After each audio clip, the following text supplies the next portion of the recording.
En Radio Mía 89.3 FM presentamos Quien Calla Otorga, programa de una conversación atractiva, franca y directa, el late político-social más irreverente de la frecuencia modulada, bajo una mirada crítica y analítica de los temas que marcaron la agenda de la semana. Conducen Marcos Agurto, Mario Morales y Jorge Rodríguez. Sean todos bienvenidos. ¿Cómo está mi gente? Sean todos bienvenidos. Esto es Quien Calla Otorga a través de Radio y Televisión Mía por el 89.3. Recuerde suscribirse gratis en YouTube, en Radio Mía 89.3. También nos puede seguir en Facebook, en Radio Mía 89.3 FM. Y también seguirnos en Instagram, en Radio Mía FM-89.3. Empezamos a presentar a nuestros panelistas acá. A mi extrema izquierda, Mario Morales Burgos. Muy buenas tardes a nuestros queridos y estimados auditores. Estamos aquí entusiasmados, disponibles a conversar sobre los variados temas que animaron la vida política y no política de la semana. Así es que muy contento de participar en una nueva versión de Quien Calla Otorga. Y a mi extrema derecha, Jorge Rodríguez Vergaray. Bueno, encantado, y ya tenemos un gran invitado que tú lo vas a presentar. Y muy feliz como siempre de estar acá en Radio Mía teniendo este programa de conversación que se llama Quien Calla Otorga, así que no se puede callar nada. Oye, quiero presentar, para mí un honor tener, usted ya lo ha entrevistado, pero yo no he tenido el placer de hablar con él. Él, una pequeña biografía. Él fue miembro del Partido Socialista entre el 1990 y 2009, fue diputado de la República entre el 2006 y 2010, es profesor honoris causa de la Universidad de Aquino, Bolivia, y profesor invitado de la Universidad Nacional de Rosario, Argentina. En artes visuales es mayormente conocido por haber dirigido la serie televisiva La vida es una lotería, que me encanta. Con ustedes, en el día de hoy, Marcos Enrique Omirán. ¿Cómo está? Hola, ¿cómo están ustedes? Qué gusto estar con tu público, Jorge, Mario, y contigo también, así que a la orden.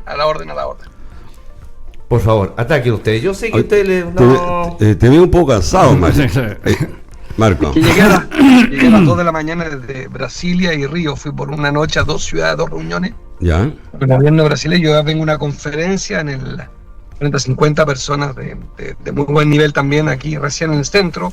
Ya. Ahora voy a una entrevista y otra entrevista. Ando galopando, corriendo, esperanzado en que encontremos un camino que desbloquea a Chile, pero dándole duro. Así que sí, dormí mal las últimas 3 noches. Hay razones. ¿Cómo ha andado el asunto de la firma? Muy bien, ya estamos acercándonos muy rápido a batir un récord. En 10 semanas haremos reunido el mínimo legal. Falta muy poco para superar el mínimo también de respaldo que se requiere, y vamos a batir un récord. Y si hay un público que se interese en una candidatura independiente, yo he dicho esta vez que ustedes deciden si debo o no ser candidato. Ya somos más de 35 tantos mil, 34 mil. Más todavía. Está listo ya. Estamos casi. Sí, falta todavía, ya. Pero falta, porque te pueden objetar. Así que yo le pido a todo tu público en patrocinantes.cervel.cl con su clave única en 15 segundos. Si son independientes, no hay dinero de por medio, y que se sumen a la candidatura independiente. Okay. Mario, ¿qué tú querías preguntar? Sí, bueno, aprovechar de saludar, Marco, es muy grato saludarlo y tenerlo aquí en nuestro programa, y aprovechar de inmediato para entrar en materia. En el eventual caso que usted llegara a La Moneda, me gustaría que compartiera con nuestros auditores un tema que está dentro de aquellos que interesa mucho a la gente, y que es educación. Tenemos un sistema educacional quebrado hace rato, con una lógica de mercado que no se financia, instalados los municipios, que le ha significado una enorme carga financiera, con una reforma que usted conoce muy bien y que tiene que ver con los servicios locales de educación, que tampoco andan, que tampoco marchan, una educación que no tiene calidad, que no tiene rendimiento, que hasta la equidad no sé si también está por ahí en juego. Sería interesante conocer la propuesta, pues si usted desde La Moneda tuviera la posibilidad de hacer una gran reforma educacional que marcara un hito y que nos devolviera ese prestigio que tuvimos continental en la formación de nuestros jóvenes, ¿por dónde abriríamos camino? Me gustaría que lo compartiera con nosotros y con nuestros auditores. Gracias por la pregunta, porque este tema salió del foco público en favor de la seguridad y la salud. Y yo creo que la educación está en el corazón del problema de nuestra sociedad. Yo lo primero es apostar a los liceos públicos. Todas las reformas que se hicieron en Chile fueron reformas para los particulares subvencionados. El gobierno de Bachelet II se apostó por regular eso. Yo creo que fue un error, que había que partir por los liceos públicos, por una razón lógica. Si usted mejora la oferta, naturalmente, buena parte de los compatriotas, más del 50%, tienen a sus niños en particulares subvencionados o privados. ¿Por qué? Porque quiere arrancar de educación pública. Y en los países que uno respeta, Alemania, Francia, Holanda, España, la educación pública es más fuerte que la privada. Hay menos libertad para elegir colegio, pero el liceo público es una oferta. Yo partiría por lo mismo, fortalecer fuerte la educación pública, que exista educación privada, pero primero que el brazo sea ese donde da lo mismo el apellido, el origen, la raza, el dinero de tu padre, de tu madre. Da lo mismo si están casados, separados, tu papá tenga esa educación, acceso al conocimiento gratuito. Segundo lugar, hay un tema con el sueldo de los profesores, con la función de los profesores, y en tercero con la capacitación permanente. Y por último, creo que hay un tema, dos temas, el tema de autoridad, creo que hay un tema de seguridad también dentro de las aulas, hay que garantizar la seguridad y la autoridad, que también se perdió. Y lo último, que me parece a mí clave, la PAES, es un desastre, la PTU, como quiera que se llame, una vergüenza de prueba que mata el aula, es una prueba de opción múltiple estándar psicométrica, que la gente tiene que achuntarle, nunca más tienen que escribir nuestros niños, claro. Nadie más escribe. Desarrolla un pensamiento, tesis, antítesis, síntesis. Es toda una medición del conocimiento que está hecha para matar la sala de clase. A partir de tercero medio los niños van a preuniversitario incluso, que da lo mismo lo que aprendan. Lo que importa es que mecanicen, eso mata al profesor, mata al alumno. Entonces hay un tema de plata, un tema de reglas, un tema de fortalecer lo público. A propósito, Marco, a propósito del tema de plata, Marco, ¿tú mantendrías el mismo modelo de financiamiento, pagar el voucher por alumno, la subvención por alumno? ¿Tú crees que es sustentable ese modelo de financiamiento? Claro. No, yo estoy a favor de un subsidio a la oferta y no solamente un subsidio a la demanda. Estoy a favor de un gasoducto y dinero para la educación. ¿Por qué? Porque nadie discute en la sala cuna, por ejemplo, que un niño de 3 años no se le mide ni por matrícula ni por asistencia. Tiene que haber sala cuna. Punto. Y lo mismo me pasa con un niño de 14 años. Me pasa lo mismo con un niño de 3. Yo creo que el conocimiento y la autoestima son tus prioridades hasta los 18 años. Conocimiento y autoestima, cuidar a un niño. Después la vida se va a encargar de ser durísima con él. A partir de los 18 años la vida es durísima. Va a haber desigualdad, va a tener el rol del dinero. Después viene la tragedia de la humanidad, pero protejamos a nuestros niños de la República hasta los 18 años, con un financiamiento público garantizado, un Estado docente. Al lado de eso puede haber educación privada, ningún problema. Que la Iglesia Católica ayudó a Chile a educar niños, verdad. Que el mundo privado puede ayudar a educar también, pero con reglas públicas. Esta fue la batalla de mi vida, y me costó convencer a la clase política, a Piñera y a Bachelet, de que la educación pública era la prioridad, y los dos no me toparon en serio, y acá estamos, con un desastre educativo. Porque si la educación pública no funciona, afecta también a la clase media. Marco Antonio, mira, yo estoy un poco en la antípoda de Mario, que además es socialista, además Mario, pero hay una cosa que tenemos en común, que es pensar que la educación es el gran motor democratizador en realidad de las sociedades. No existe otro mejor que ese, ¿ya? Yo tengo la impresión que los gobiernos, especialmente los gobiernos de Bachelet, se ideologizaron demasiado, pusieron demasiado acento en si había lucro o no había lucro, y la verdad que descuidaron el acento en la calidad de la educación. Y de a poco se han ido destruyendo colegios importantes, como el Instituto Nacional y otros de Santiago, incluso algunos bicentenarios que llegaron a tener alguna importancia en regiones también se han ido descuidando. Porque entre otras cosas yo tengo la impresión y comparto lo que tú señalabas, en el sentido de que se ha pensado, y hace rato que se viene pensando, que la educación tiene que ser entretenida, que tiene que ser, que los niños tienen que pasarlo bien, cuando en realidad educarse requiere rigor, y el rigor requiere, ¿no es cierto?, cierto grado de cansancio y de aburrimiento, si se quiere. Bueno, la idea siempre es que los profesores puedan incentivar a los jóvenes, pero tú que estudiaste en París, me parece, ¿no? Yo tengo un hermano que vive en París hace como 40 años, entonces conozco un poco cómo funciona la cosa allá.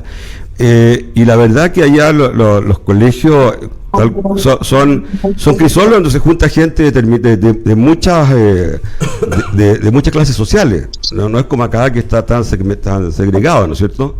Es una cosa importante.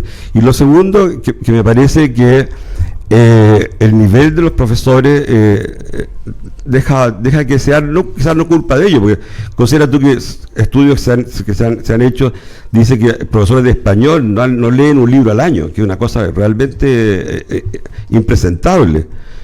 ¿Qué piensas tú de eso? ¿Cómo se podría hacer? Porque los profesores además también han sido bastante alérgicos al cambio, o sea, han puesto trabas en muchas de las cosas que se han querido hacer. A ver, yo comparto todo lo que dijiste, cada palabra que dijiste. Y creo que efectivamente hay mucha ideología, pero creo que viene más bien del mundo conservador, porque el mundo progresista es un mundo pro Estado docente laico, neutro, donde hay plata pública y regla pública, que fue el gran error que se cometió en los 90 la concertación. Y él entregó la misma subvención al privado que al público, era rate ministro, y fue un desastre. Porque yo no estoy en contra de que exista la educación privada, insisto, pero la educación privada en Chile se financia una buena parte de la educación con dinero público, los particulares subvencionados. Tiene que haber reglas públicas. Después estoy de acuerdo contigo en el tema de los contenidos, estoy de acuerdo en la gravedad del asunto del problema de lectura, y también es cierto, por eso hablé de la capacitación permanente de los profesores. La formación continua es fundamental. Ahora, al mismo tiempo convengamos que en la escala de valores en Chile, los profesores están en cuarto lugar. Primero están los médicos, después los abogados, después los militares, después los carabineros. Si lo mido en términos de pensiones, los profesores son el penúltimo lugar de la sociedad. Entonces tenemos un gran desprecio por el profesora. Creemos que son unos sindicalistas que son vagos. Creo que es un enorme error. Es cierto que a veces ayuda que ellos no estén disponibles a la discusión sobre la evaluación, pero también es cierto que tienen toda razón de decir, mire, a mí mídanme por los niños, mídanme por cómo salen mis niños. Ahora, por eso creo que estamos en un lío grueso en la educación, que me impresiona mucho que este programa haya partido por ahí, porque no me pregunta nadie por educación, te preguntan por inmigración irregular, por crimen organizado, por el sicario, por la plata, por el empleo, y de educación nada. Marco, lo que pasa es que... educación lo dijiste tú muy bien. Mira, para nosotros es un tema recurrente casi en todos los programas, en realidad, el tema de la educación, porque si tú ves las experiencias de los países que han sido exitosos, todos han tenido un fuerte acento a la educación. No hay ninguno que no haya sido así. Todos. China, por ejemplo, el crecimiento que tuvo en 40 años, una parte importante lo debe a la educación y no a otra cosa. De modo que pensar que las cosas el capital humano, ¿no? Hay que tener capital económico, por cierto, pero el capital humano también es importante. Son todos importantes. Y eso yo creo que se va. Pero lo otro que te decía que me preocupaba, porque el caso de los colegios subvencionados, a mí la verdad nunca me importó si eran subvencionados o no, me importaba qué calidad, qué entregaban, porque había algunos colegios subvencionados que entregaron excelente calidad de educación. Y en el caso, fíjate, de los profesores, yo ahí sí le echo un poco la culpa al Estado en términos que han permitido que existan aún ahora universidades que entregan la carrera de profesor con un nivel bajísimo. Gente que en realidad prácticamente... Mira, aquí se hacen pruebas, tú bien debes saber que se hacen pruebas los profesores que recién egresados y muchos de ellos no pasan la prueba, digamos, no sacan ni un 4. Entonces, tú necesitas profesores, ¿no es cierto?, altamente calificados y comparto contigo en el sentido de que hay que prepararlo, quizás, tanto mandarlo afuera a estudiar como que venga gente acá también. Porque, mira, no sé si te tocó a ti cuando hubo el problema de la crisis educacional y partieron en caravana los políticos a Finlandia, me parece que era, ya a ver la calidad de la educación. ¿Sabes tú que después se logró algún acuerdo para que vinieran expertos de allá a colaborar con la educación? A la tercera vez dijeron no volvamos nunca más porque aquí no se hace nada en serio, todo esto es pacotilla, y no volvieron más, y ahí quedamos, y eso estamos hablando de un montón de años. Mario. Bueno, sí, me alegra de que esté dentro de las preocupaciones fundamentales aquí de nuestro candidato a la presidencia de la República, el tema educacional, ya que creo que es lo que convoca los intereses de la gente, del pueblo en general. La educación sigue siendo el único instrumento, el único camino de promoción. Después de 50 años recuperamos la norma para hacer un colegio, pero no hemos recuperado norma para la formación del profesor. Tú desde la universidad, ¿cómo ves ese tema? ¿Crees que tenemos un déficit por ahí? ¿Podemos mejorar también? Sí, yo creo que hay un tema con la formación inicial, la formación continua, y también el sentido de sociedad. Convengamos que estamos en un momento bien delirante de ruptura y fractura social. No queremos vivir juntos, y los chilenos no queremos vivir juntos. Tenemos un acuerdo de utilizarnos mutuamente. El profesor me tiene que educar al hijo, el policía me tiene que cuidar, el conductor me tiene que conducir, a nadie le importa lo común. Los países grandes están todos en un gran debate de comunidad, también es cierto, identidad. Francia con la crisis migratoria con los musulmanes, Estados Unidos con la crisis migratoria. Hay una crisis de identidad, pero en Chile es más agudo todavía, porque pareciera que nos caemos mal, y la educación es el único espacio para tener algo en común en esta conversación. Si nos hemos sentido cómodos de algún modo en estos minutos iniciales, porque hay algo en común en nuestra educación. Somos educados. Yo, de hecho, todos mis problemas que he tenido en el debate público, que una parte de mi educación fue fuera de Chile.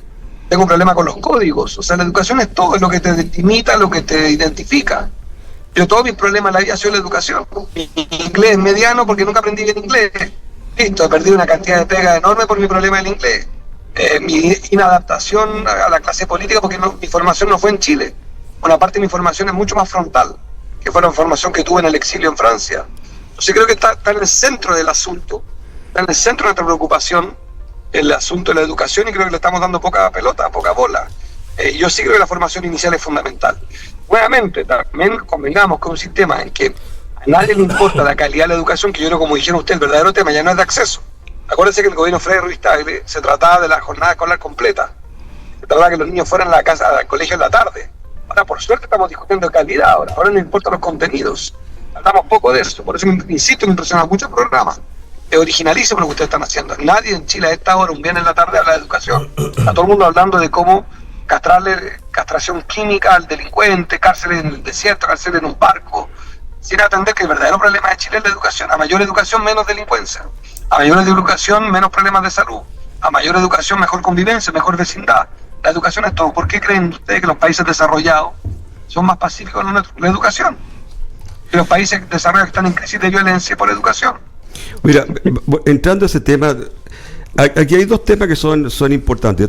Uno es el crecimiento, ¿no es cierto? Que es muy valorable. Y el desarrollo, son ambas cosas que tienen que ir de la mano, ¿no es cierto? ¿Por qué crees tú que Chile nos hemos estancado en los últimos años? ¿En educación o en economía? No, estoy hablando de... Mira, lo que pasa es que lo que te quiero decir es lo siguiente, que para que ocurran cosas como en toda la vida tiene que haber recursos, ¿no es cierto? Y obviamente para mejorar la educación, para mejorar las pensiones, para mejorar un montón de cosas, los países tienen que tener recursos para hacerlo. Si no, se caen unos pozos de deuda enormes.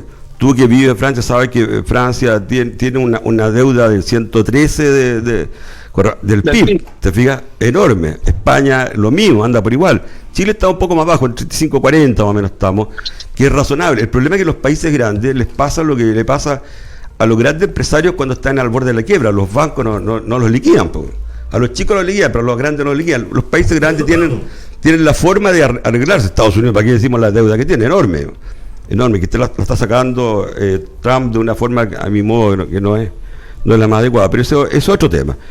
Ahora, por eso te preguntaba yo, en términos de crecimiento, de desarrollo, ¿cuáles son los ejes que tú quieres plantear en tu campaña y en tu eventual gobierno? Chile es una economía que tiene al menos tres motores. La exportación, que fue pujante en los 90 y se frenó. El consumo interno, que no es suficiente, porque es un país muy chico y muy empobrecido. La mitad de Chile vive con menos de 600 lucas.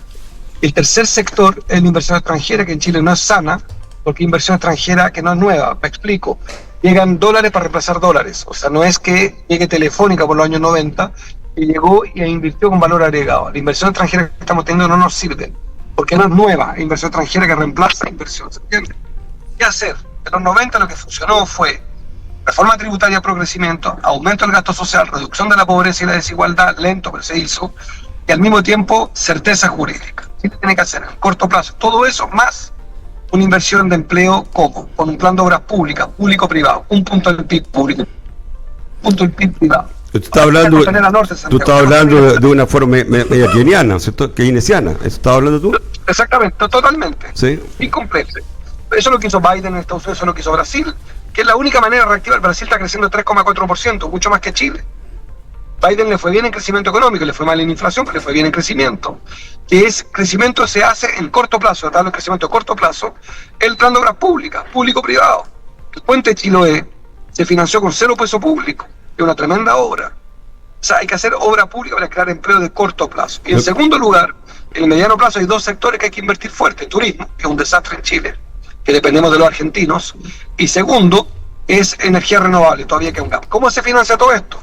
Una parte con deuda pública, porque tú lo dijiste bien, todavía la deuda pública no es razonable. Más aún, si Chile no baja en calificación crediticia a menos, tenemos 2-3 puntos del PIB para endeudarnos sin ningún problema. No mucho más, pero hay espacio todavía, hay manga ancha, hay un ancho de banda para endeudar y tener recursos frescos para inversión, no para gasto corriente. Entonces puede volver a crecer de corto plazo. Esa es clave, pero hay que recuperar las fórmulas del pasado, no las de hoy. Las de hoy son extremadamente mediocres. La exportación está creciendo 0.3. Pero mira, hay una cosa que lo hemos conversado en este programa también, que Chile posee riquezas minerales, hidráulicas, tiene la naturaleza. Yo creo que ha sido bastante privilegiada en algún sentido con Chile, pero necesitamos plata, necesitamos dinero para invertir. Tú eres partidario de traer capitales para que esto se desarrolle, porque suponte tú, acá en la CBPC pero hace no mucho tiempo invirtió $5.000 millones en Brasil porque les convenía más.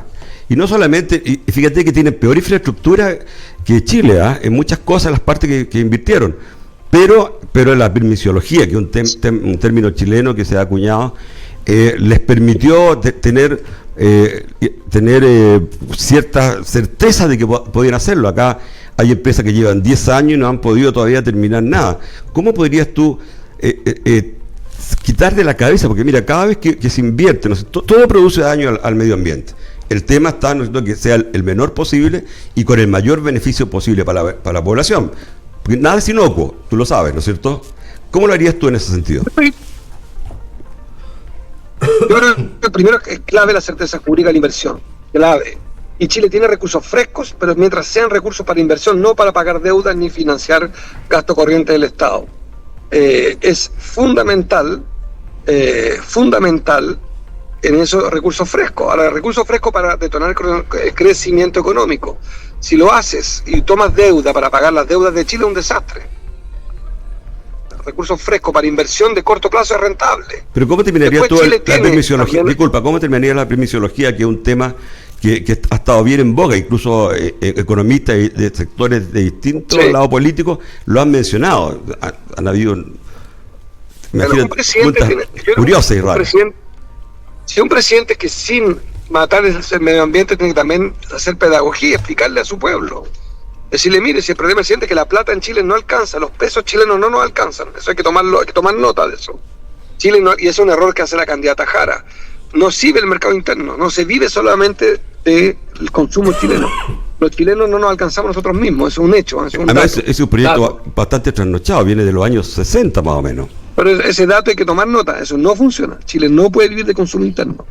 Chile requiere inversión extranjera. De eso no hay duda. Oye, yo he visto algunas entrevistas tuyas anteriores y la verdad se te ve bastante renovado en realidad en algunas cosas.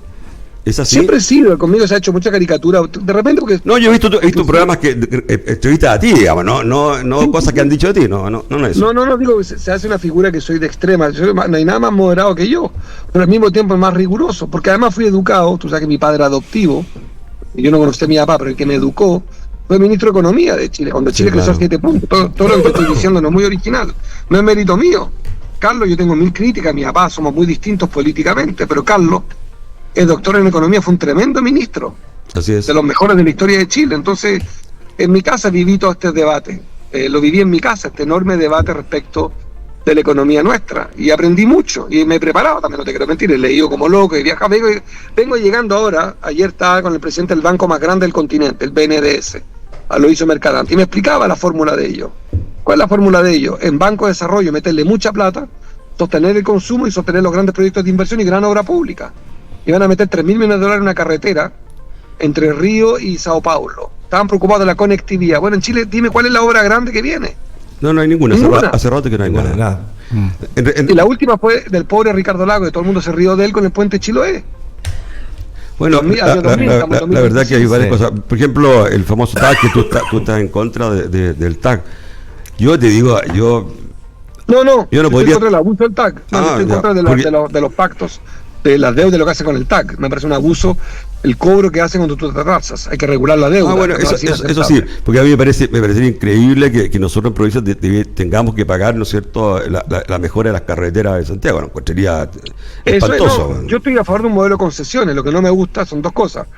Que todas las concesiones mienten, dicen necesito 2 años, después piden renovación de contrato, son 10 años más.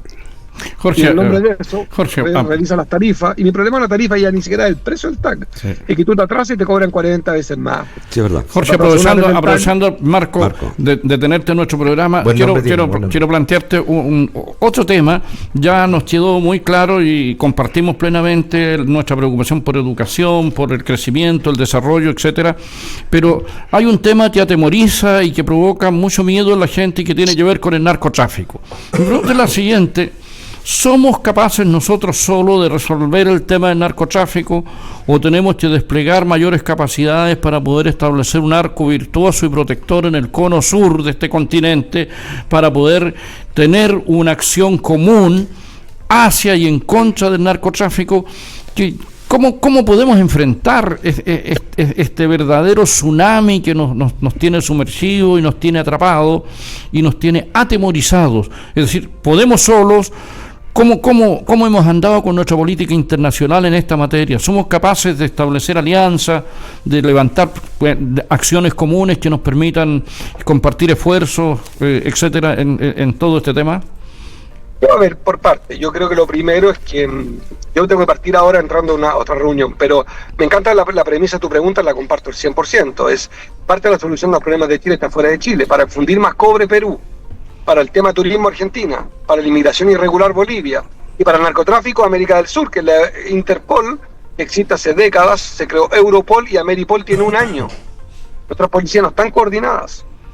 Tanto así que todos los delincuentes que han cometido crímenes en Chile, no los pescamos en Chile, los pescamos fuera de Chile. En Colombia hemos arrestado o en Costa Rica el criminal del teniente Ojeda. O sea, el sicario que se escapó hace 1 semana se fue caminando tranquilo en un Uber hasta la frontera y de ahí se durmió un hostal de Iquique y después se cruzó la frontera. O sea, diría que es elocuente y evidente el drama en que estamos y que necesitamos coordinación internacional. Y yo invito en eso a pensar, y me encantó la forma en que preguntaste, es exactamente lo que pienso. Yo quiero hacer una pregunta porque quien ha hablado bien. Ya, aquí está su tocayo, Marco igual. Consulta, yo tengo que preguntarlo sí o sí. ¿Cómo encuentra que es el gobierno de Gabriel Boric? Lo bueno y lo malo. Justo se me fue. Justo se nos fue. Fue una pregunta demasiado terrible porque quedó congelado. Sí, quedó congelado. Ahora sí. Ahí volví. Sí, ¿alcanzó a escuchar la pregunta? Sí, que vino el gobierno Boric. Creo que es una buena persona y que es de una incompetencia nunca vista. Creo que un pésimo gobierno encabezado por una buena persona. Creo que es un tipo encantador, mucho más simpático que muchos presidentes. O sea, para invitarlo a una fiesta, no a gobernar, ¿no es cierto? Sería para invitarlo a una fiesta, pero no para gobernar. Exactamente, creo que el tipo más encantador que he visto en mi vida. Pero se puede ser encantador e inútil. O sea, creo que lo que pasó con el gobierno es sinónimo de una gran ineptitud, de una gran incapacidad de crear riqueza y de cumplir sus palabras. Te lo dije en mi casa, yo le dije un día, me dijo, necesito tu voto, Marco. Le dije, te lo doy, feliz, pero te quiero pedir algo. Incorpora a otras fuerzas en ese. Y me dijo, no, yo quiero nombrar solamente a mis amigos. Y no a otras fuerzas. Le dije, deberás nombrar a Yarna Proboste, ministra. Me dijo, no, voy a nombrar a mi mejor amiga Isquia Siches y a mi otro amigo Jackson. Así terminó el gobierno, siendo un desastre. Creo que un buen tipo, pero no entendió lo importante de trabajar, ser riguroso. Fue incompetente y acá estamos con Kast de presidente, estamos a minutos de que Kast sea presidente. Marco Antonio, creo que estamos evidentemente en un problema. Tú estás muy dolido del trato que recibiste de tu sector de la izquierda en no haberte recibido en las primarias. Me dolió porque es increíble y ahora se enojan porque junté las firmas. Estoy a 1 hora de juntar las firmas. El domingo, el lunes creo que las tengo reunidas ya. Entonces me dicen, no junté las firmas, no hay las primarias. O sea, me están diciendo desaparece. Pero te gusta o no, yo soy una fuerza en Chile. Hay gente que cree en mí, cientos de miles. Te gusta, no te gusta. Mira, Marco, no te da el ancho. Está bien, pero en la elección pasada sacamos el 8% de los votos. Proscrito. Entonces podrán inventar. A más rico lo haces tú también, así no lo hacen otros. ¿Es cierto? Sí, lo que quiero decir que es de loco la situación, o sea, es Marco. No queremos que estés en la primaria, pero quédate callado. Bueno, entonces, no es sostenible lo que están proponiéndole al país. No entienden la importancia de la diversidad de Chile. Este gobierno nombró a sus mejores amigos y así terminó el gobierno. Por eso es que yo soy tan crítico, pero al mismo tiempo tampoco quiero que Kast sea presidente. Y por eso es que nosotros hemos planteado y quedan pocas horas para eso, que la gente nos patrocine en patrocinantes.cv.cl patrocinantes.cervel.cl con su clave única, pero también que nos preguntemos lo siguiente. Ya rechazamos a Cast en un plebiscito en diciembre de 2023 y a Janet Jara y a Boric en el plebiscito del 2022. Nos están llevando a una polarización que no nos lleva a ninguna parte. No es un camino sensato ni serio lo que están proponiendo. Por eso propongo yo un cambio. Yo tengo que dejarlo ahora porque estoy entrando a una reunión en este minuto. Estamos llegando justo al bloque. Estamos llegando, así que le agradecemos pero un montón haberlos dado el tiempo, porque sabemos que está muy ocupado, haberlos dado el tiempo para esta entrevista. Y aproveche de decir dónde hay que inscribirse. Patrocinantes.cervel.cl con su clave única en 15 segundos. No hay dinero por medio, nos patrocinan. Ya somos más de 30.000 y faltan poquísimos días o horas para que cumplamos la meta legal de 35.366 firmas. Les mando un abrazo a los 3 panelistas, a la radio, a su público. Que tenga buen día. Listo, chao. Muchas gracias, un gusto. No venceremos, pero ¿qué diablo? Ahí estuvo buena. Yo creo que esto acierto no lo hacemos muy seguido. Estuvo buena la entrevista. Hay que preguntarle qué era lo bueno, qué era lo malo. Pero usted se fue al chancho, sí. ¿Por qué? ¿Cómo decirle? Invitarlo a un asado, pero no para gobernar. Qué feo todavía es el presidente. No, yo no dije un asado, hice una fiesta. Oye, pero qué interesante la visión que tiene Marco, porque tiene razón. Jorge Marco viene de la izquierda, su padre fue Miguel Enrique, murió combatiendo. Todos pudieran pensar de que Marco está súper estructurado en la izquierda de verdad, y no es así. En la radical. Es decir, es tranquilizador ver que todavía tenemos candidatos, tenemos gente de que no ha perdido el rumbo, es decir, inversión, crecimiento, desarrollo. Sí, es decir, las cosas no caen del cielo, lamentablemente el maná. Sí, lo que pasa es que desgraciadamente el tiempo era corto y hubo un tema importante que no tocamos, que fue el tema. Él es absolutamente contrario a la AFP. Y un tema que yo tenía algunos datos, pero no quise tocarlo porque era tan cortito el tiempo, iba a quedar una discusión inconclusa. Y iba a picar. No me importaba que se picara, el problema es que iba a quedar inconclusa, entonces no era adecuado. Ojalá algún día tengamos la oportunidad, porque él es partidario de terminar con la AFP. Fíjate que usted sabe que a mí me gusta hacer la tarea en algunas cosas. En algunas cosas no. Sí, bueno, no me voy a cachiporrear, a mi edad no me cachiporreo, pues, Marco, por favor. Mira, ¿sabes tú que el sistema, para que la gente entienda, si las personas quisieran obtener una remuneración del 70% del sueldo, ¿qué es lo que se propuso al principio? Claro, lo que pasa es que la situación, mira, pero déjame decirte, después te voy a responder lo que tú dices. Tendría que elevarse la cotización al 20%, 21% más o menos. Que no es malo. Porque si no quedaría lo que pasa en España. ¿Sabes que en España el 1,8, el 1,7 en Francia anda por ahí también? Del PIB se va en jubilaciones, porque no se financia. Y la situación de Chile es muy parecida hoy día a la de Europa, es decir, la tasa de natalidad es muy baja, por tanto va a haber una cantidad pequeña de jóvenes trabajando y van a haber una cantidad importante de viejos. Yo no voy a estar en ese tiempo. Mira, qué bueno para hacer algo de pedagogía con la gente, y yo creo que nuestros auditores, nuestros vecinos y amigos entienden este tema, de que si queremos tener más jubilación tenemos que cotizar más. Nosotros estamos cotizando poco. Eso es un hecho que se ha ido haciendo comprensible en el último tiempo. De primera le costaba entender a la gente que bastaba con lo que teníamos. Ahora, a mí el modelo, y hablando desde la izquierda, mira, el modelo a mí no me disgusta.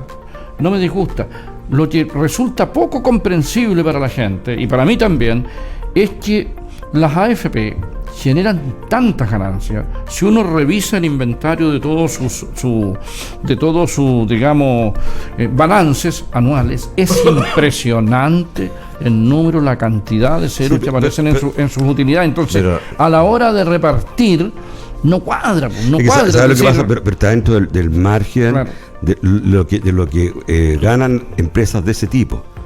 ¿Te fijas? No es una cosa exorbitante. Para nosotros es mucha plata. Pero fíjate que hay una cosa que, por eso me hubiera gustado conversar. Mira, el tema, tú sabes que una de las cosas que necesita unos países para crecer, ¿no es cierto? Y puse el acento, incluso lo que le pregunté a Marco Antonio, es importante crecimiento y desarrollo. La gente bien sabe, ¿no es cierto?, que se puede obtener crecimiento y no desarrollo, ¿no es cierto? Pero con crecimiento sí se puede hacer desarrollo. Me enredé un poco. Quiero decir, con crecimiento puede haber desarrollo, ¿de acuerdo? Pero desarrollo sin crecimiento no hay. Eso lo sabemos, ¿no es cierto? Ahora, para que exista crecimiento, una de las cosas importantes es el ahorro, ¿no es cierto? El ahorro de la familia. En Chile no tenemos el hábito de ahorrar, ¿ya? Entre otras cosas. No, pero la gente que podría tampoco no tiene mucho el hábito, somos más bien consumistas, ¿no es cierto? Sí, hay gente que llena los supermercados comprando. Pero obviamente, ¿no es cierto?, que no es que sea lo único, ¿te fijas? Entonces, ¿qué es lo que ha permitido la AFP? Ha permitido tener un ahorro. Y ese ahorro que la gente dice, mire, pero esto beneficia a los bancos. También, cierto que se beneficia a los bancos, pero se benefician los bancos. Pero si funcionan con esa lógica. Hoy estamos llegando al término del primer bloque. Seguimos conversando con el FP. Tenemos más viejos pero menos plata.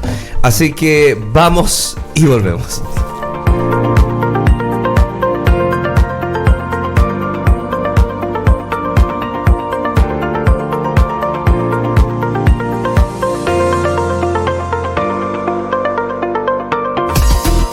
Estamos presentando Quien Calla Otorga en Radio Mía FM 89.3. Y continuamos en Radio y Televisión Mía en el 89.3. Recuerde suscribirse gratis, no le va a salir nada como me salió a mí en la luz este mes. Oh, horrible.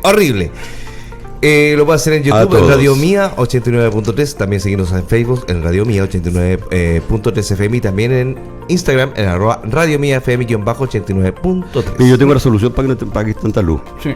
Dejar de votar por gobiernos trasnochados. Sí. Porque la verdad, mira, en Chile tenemos energía hidroeléctrica, podríamos producir eólica, podríamos producir parques solares, energía solar. Mira, podríamos producir un montón de cosas, pero con gente que incluso, te digo, hace poco, tú bien sabes, se ha hablado mucho. La patada al asado. Hace rato, pero lo que te quiero decir yo es que hace el ministro Grau, que es del gobierno, ¿no es cierto?, presentó una ley para reducir la permisología. Y resulta que 40 diputados del mismo sector fueron al Tribunal Constitucional.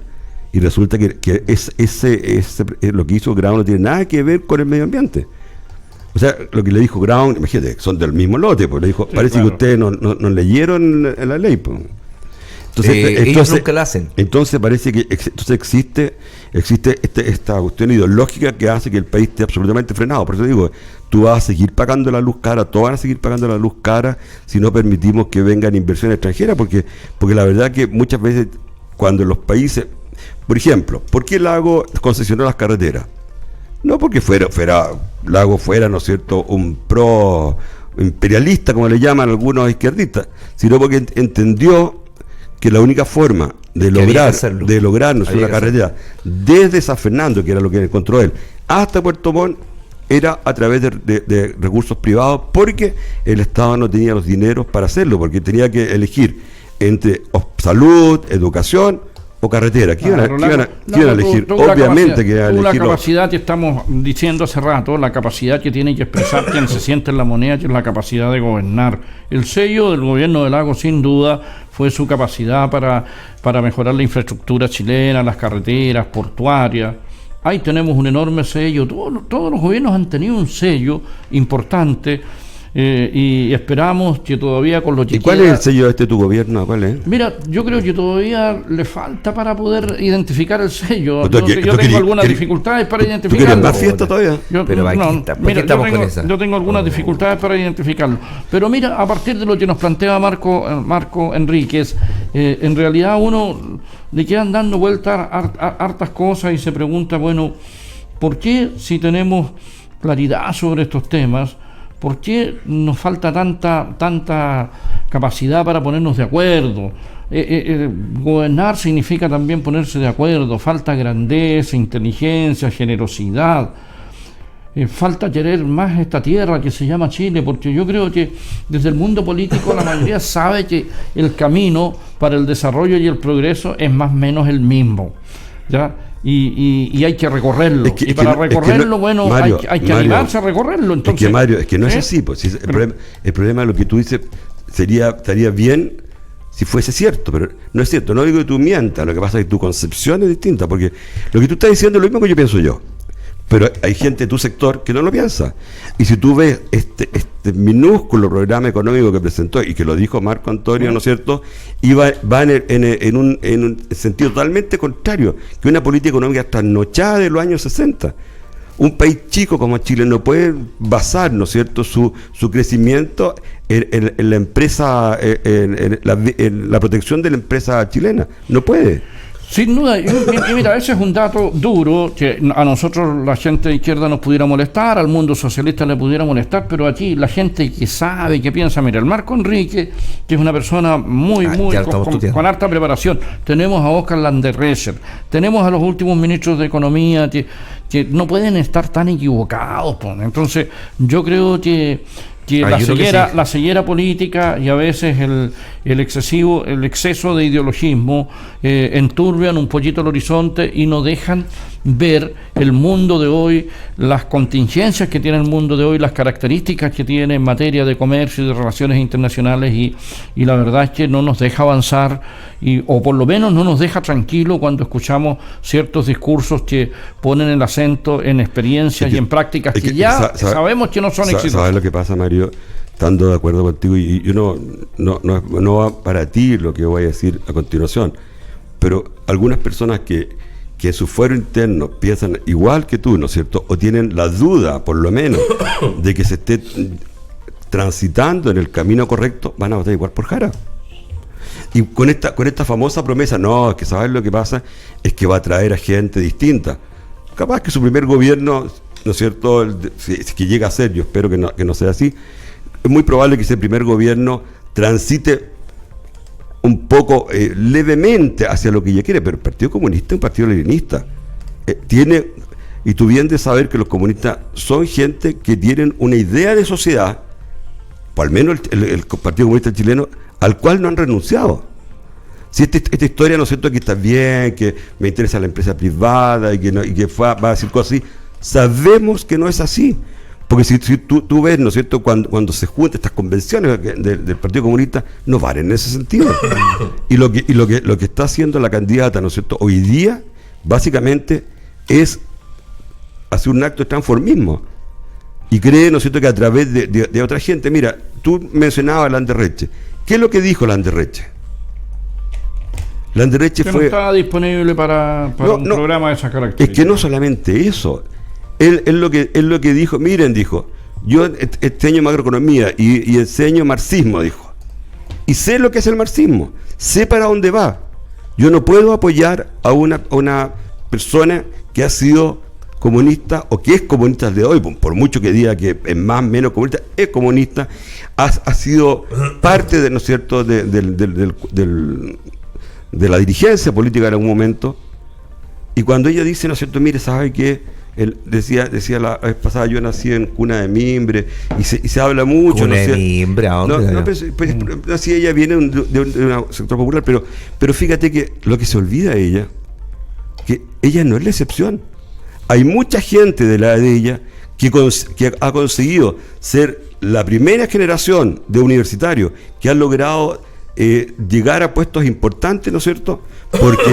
Porque el sistema, este sistema neoliberal maldito que dice ella, lo permitió, con la diferencia que otra gente, ¿no es cierto?, que al igual que ella no ha vivido del Estado ni de los partidos políticos como así lo ha hecho ella. Pero mira, el tema de fondo, Jorge, nos remite a la vieja polémica. Aquí marxismo, no hable de vieja, tú. Mira, marxismo, capitalismo.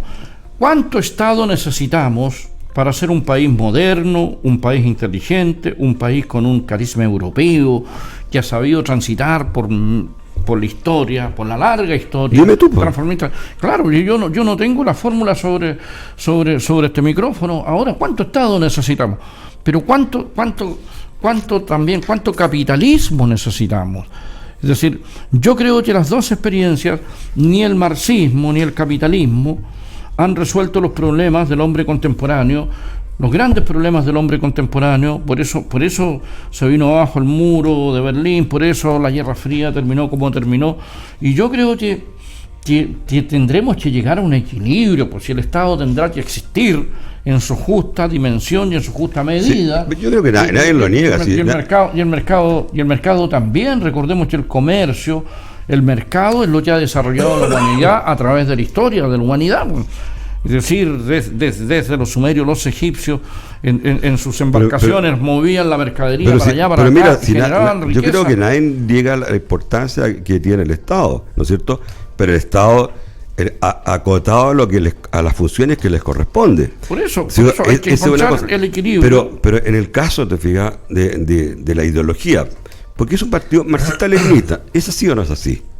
Sí, sin duda, porque esa es la definición que tiene el Partido Comunista. ¿Creen o no creen que el Estado debe ser el que administra todo? ¿Es así o no es así? Absolutamente, yo creo que tiene una mirada sobredimensionada del Estado. Entonces, ¿cómo hay a votar por las caras? Claro, una mirada sobredimensionada del Estado. Sin embargo, todavía hay debate, todavía queda tiempo para ponernos de acuerdo en un programa que dé respuesta de una manera inteligente a los requerimientos que tenemos por delante. Y si no es así, yo creo que las alianzas duran lo que tienen que durar, estaremos ahí lo que tendremos que estar, pero los cambios se hacen hoy día con otros matices, no con el dogmatismo y con la idea de que el Estado resuelve todo. Los problemas se resuelven con plata. El Estado, uno pudiera decir, claro, tiene plata, pero cuando se le acabe la plata al Estado, ¿de dónde saca la plata? El Estado no es empresario, y cuando se ha transformado en empresario no hace bien las cosas. Estamos en un dilema, sin duda. Pero mira, uno de los grandes problemas que hubo a propósito de la primera convención, ¿no es cierto?, era que se podía terminar el sistema FP y ese dinero fuera al Estado para pagar pensiones. Pero resulta que ¿qué es lo que ha ocurrido en otros lugares donde eso sí se ha hecho? Se han gastado toda la plata. Porque claro, tú le puedes dar satisfacción, beneficio a la gente durante 4 o 5 años hasta que te gastes toda la plata. Y cuando eso ocurrió, no, así no se van. Cuando eso ocurrió ya estás condenado porque han habido votaciones donde la gente se ve con mejores situación económica, ¿no es cierto? Producto de este derroche de plata, va y vota cambio constitucional, y cuando ya se dan cuenta que esta cosa ya no hay de vuelta. El caso de Venezuela. Pero también uno, si recorre un poquito la historia, recordemos que esa fue una de las estrategias, digamos, y de la obra maestra, entre comillas, de la dictadura en términos de cómo generar recursos cuando lo estábamos pasando muy mal. Nos obligaron a traspasar todos nuestros recursos, digámoslo claramente, a la empresa privada. Cuando uno iba a buscar pega, le decía, ¿usted dónde cotiza? Oiga, yo cotizo en la caja. No, mire, aquí tiene que ser en la AFP. Bueno, se traspasaron todos los recursos a la empresa privada, porque eso es decir, las últimas estadísticas que manejaba yo es que las AFP, o los recursos previsionales de los chilenos ascienden a más de 80.000, casi 90.000 millones de dólares. Y para ver la magnitud de este enorme caudal económico que es de los chilenos y se lo hemos pasado a la empresa privada para que genere riqueza, para que genere trabajo, para que genere desarrollo, es un tema que hay que verlo, a través de la historia. Un dato que vale la pena confrontar: cada vez que hicimos un retiro previsional, el retiro anduvo cercano a los 13.000 millones de dólares. Cada retiro que hicimos, ya desde esos 80.000 millones de dólares que estaban ahí, era un golpe de... Más, son como 200.000 millones. Claro, debe ser más. Son como 200.000. Eran como 200.000. Pero entonces, imagínate el tremendo caudal de recursos que son de todos nosotros. Yo, en lo personal, espero que esos recursos renten más socialmente. No, pero mira, hay dos cosas. Lo primero, que el ejercicio que la gente nos hace, y es bueno hacerlo, es cuánta plata realmente ha puesto y cuánta plata ha generado, ¿no es cierto?, el fondo. Eso es importante. En algún momento se dijo, ¿no es cierto?, y con bastante exactitud, que de cada 10 pesos que había en el fondo, al menos 7 en la rentabilidad interior lo habías puesto tú. Pero no solamente eso, porque ese dinero no es que la gente, los dueños de los bancos, hagan la piscina de Rico MacPato, que nosotros como viejos lo conocemos, los más jóvenes no es cierto, que es una piscina de dinero. No es así. Esa plata se invierte, ¿no es cierto? ¿Y en qué se invierte? Se invirtió en construcción de vivienda, ¿no es cierto? Con lo que se pudo conseguir, cosa que hoy día la juventud tiene poco acceso, la juventud, a tener casa propia. Sí. Porque hoy día es difícil conseguir crédito a tan largo plazo y además lo que te piden, fíjate, el otro día fueron al lugar donde trabajo un montón de empresas constructoras inmobiliarias. Te digo, y muchos muchachos, yo acompañé a un par, ¿no es cierto?, que fueron a ver qué pasaba, pero usted que la renta que le pedían era imposible. O sea, se equivocaron de... Claro, porque además la cantidad de años habían bajado también para conseguir los créditos. Entonces, esa plata, eso es lo que te decía yo, cuando los países no pueden ahorrar y se consigue el ahorro a través de esto, ¿no es cierto? Porque es lo mismo, si tú ahorras plata voluntariamente, ¿no es cierto?, en un banco, y todos ahorramos plata voluntariamente en un banco, el banco nos va a dar un interés, ¿no es cierto? Sí, claro. Que es lo que te dan las AFP. Y el banco, ¿qué va a hacer con esa plata? La va a prestar, ¿no es cierto?, y va a ganar más plata, ¿no es cierto? Pero a uno eso no le preocupa. Pero maneja la misma lógica que de repente anda casi en el límite de la usura. Mira, de todos los recursos previsionales de los chilenos, también los últimos estudios señalan de que no más allá del 40% se invierte realmente en aquello que nos puede interesar a nosotros, que genera trabajo, que genera, digamos, riqueza. Se especula mucho con la plata de todos nosotros. Sabemos que hay grandes cantidades de depósitos en paraísos fiscales. Pero hay una especulación. ¿Tú has visto tu cuenta? ¿Has perdido o ganado plata? Yo he perdido y he ganado. Estaba ahí dando botes. Pero yo lo reviso hoy día. Debo decirlo. Pero mira, pero lo que pasa es que cuando son platas cuando tú compras acciones, porque se mueve entre acciones, bonos, una serie de cosas, siempre son inversiones a largo plazo. Aquellos, ¿no es cierto?, que compran acciones hoy día para venderla mañana, eso es lo que hacen, especular, y a veces les va bien y a veces les va mal, ¿no es cierto? A algunos les va bien porque tienen datos, se sabe, ¿no es cierto? Pero en general la gente que hace las cosas bien, generalmente la tira a un mediano plazo, ¿no es cierto? Porque las cosas no son de un día para otro. Entonces, este dinero que la gente dice, pero se lo lleva al banco. Sí, pero el banco lo presta a empresas, las empresas producen, y cuando producen necesitan más mano de obra, ¿no es cierto? Nosotros llegamos a estar casi con pleno empleo en Chile. Hoy día, ¿cómo está el empleo? Subiendo. Y este gobierno que se ha manifestado como feminista tiene un alto índice de desempleo. Las mujeres son las que menos empleo tienen ahora. En todo caso, necesitamos más. La verdad que yo, en lo personal, esperamos un poco más de toda aquella contribución que hacemos todos los chilenos a nuestros recursos previsionales y que están en manos de empresarios y que, sin duda, están haciendo algunos lo que corresponde hacer, invertir para generar riqueza. Pero el banco, ¿qué es lo que hace? El banco lo que hace es presta la plata. Y cuando se compran acciones, ¿para qué son las acciones? Para hacer crecer las empresas. ¿Te fijas? Pero no ha habido ningún escándalo aquí en ese sentido. Se especula mucho. Uno quisiera ver cuestiones más concretas, quisiera ver más trabajo, por ejemplo, más inversión. Pero ese no es un problema, no es problema de los bancos. No se trabaja ahí, lo que hay es plata. Más inversión. Ese es un problema de las Mira, primero, para que haya inversión tiene que haber, ¿no es cierto?, tiene que haber condiciones que sean óptimas. Primero, ¿no es cierto?, que no existe la permisología, que le pregunté a Marco Antonio varias veces, que existe hoy día. Empresas que llevan 10 años tratando de conseguirse, ¿no es cierto?, un permiso para hacer algo.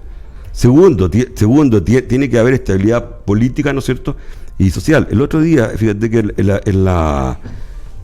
en este debate de la SOFOA, me parece que tuvieron los 3 candidatos, fíjate, yo escuchando a Jara, creí escuchar una cierta amenaza cuando le decía, sí, pero ustedes también necesitan ganar plata, pero necesitan tranquilidad social. Yo creí, no solamente yo, porque lo vi con otra gente, una cierta amenaza de decir, oye, si ustedes no se cuadran, nosotros les vamos a tomar la calle. Lo que decía, ¿te acuerdas la otra vez? Nosotros estábamos con un pie en la calle y otro pie en el Congreso. Uno dijo que tenía 2 pies, por eso dije yo un día que era cuadrúpedo, porque tenía 2 pies en cada lado. Me pareció raro, tiene que ser un cuadrúpedo que tiene 2 pies, pero lo que significa que cuando no estén en el gobierno, van a tener los 2 pies en la calle. Entonces, y van a reclamar por lo mismo que no han hecho, porque este país se ha empobrecido.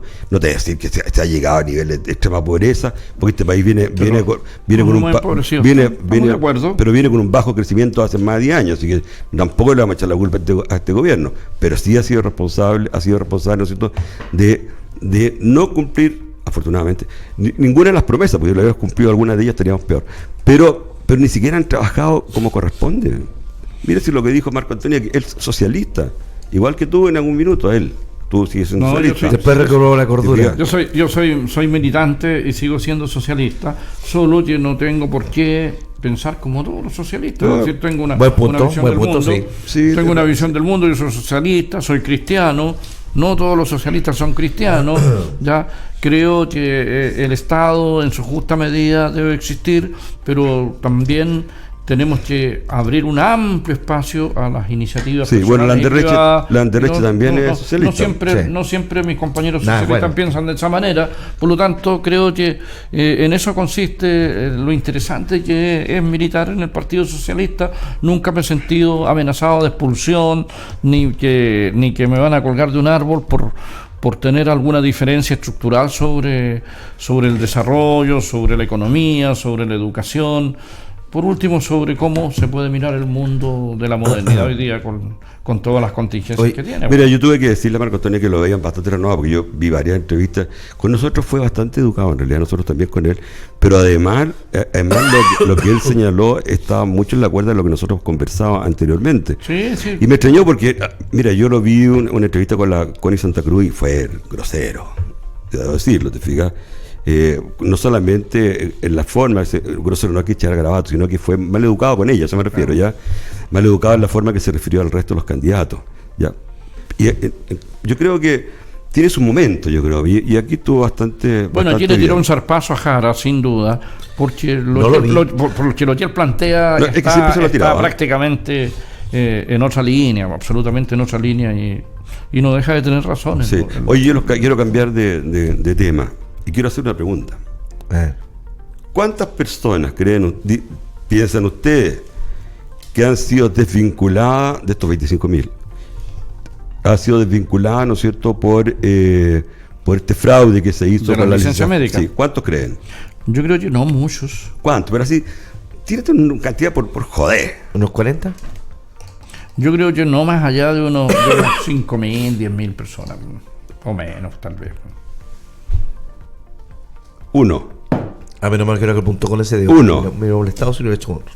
Y incluso más, te digo, uno y estaba seguramente va a apelar y capaz que no pase nada. Bueno, ahora. Pero como si teníamos antecedentes, a no ser que las noticias no sean correctas, gente que fue desvinculada del Banco Estado, por ejemplo, y de otros lados. Ahora, es que espérate, una cosa que se vayan, otra que lo echen. Mucha gente se fue, claro, que es distinto. Pero desvinculado. Mira, yo creo que estamos en ese proceso, incluso aquí mismo en Los Ángeles, hay procesos que ya se iniciaron, sumarios, posibles demandas, y donde lo que se indica es que si aquí hay un problema de probidad, la autoridad no va a estar disponible. Esa es la palabra que nunca conocen. Claro, para apoyar a personas que pasaron por encima de la probidad. Veo a gente que está muy preocupada y creo que a lo mejor los despidos vienen en camino, porque hay derecho a la legítima defensa, claro, y este proceso no es corto. No es corto porque requiere una investigación. La mayoría está integrada en el mundo público. Si los empleados públicos tienen que ser sumariados para poder pasar a la etapa penal y todo aquello. Al final no quieren nada. Entonces, pero ¿sabes lo que pasa? Pero estamos en ese proceso. Lo que pasa es que mira, aquí hay flagrancia. Es como si a ti te pillaran disparándole a la persona, ¿no? Si te filmaran disparándole a la persona y tú puedes decir, oh no, yo soy inocente. Aquí está clarísimo que hubo gente que agredió, ¿no es cierto?, y estafó al Estado y mediante la licencia médica, tanto los médicos como las personas. Ahora, ¿3.000 que encontraron en el ejército? Pero se puede 35.000. No, 3.000 en el ejército. A pesar de eso se puede alegar. 3.500. 3.500, sí. Jorge, a pesar de eso se puede alegar, y tú sabes que los tiempos en jurídico, en los tribunales, son largos.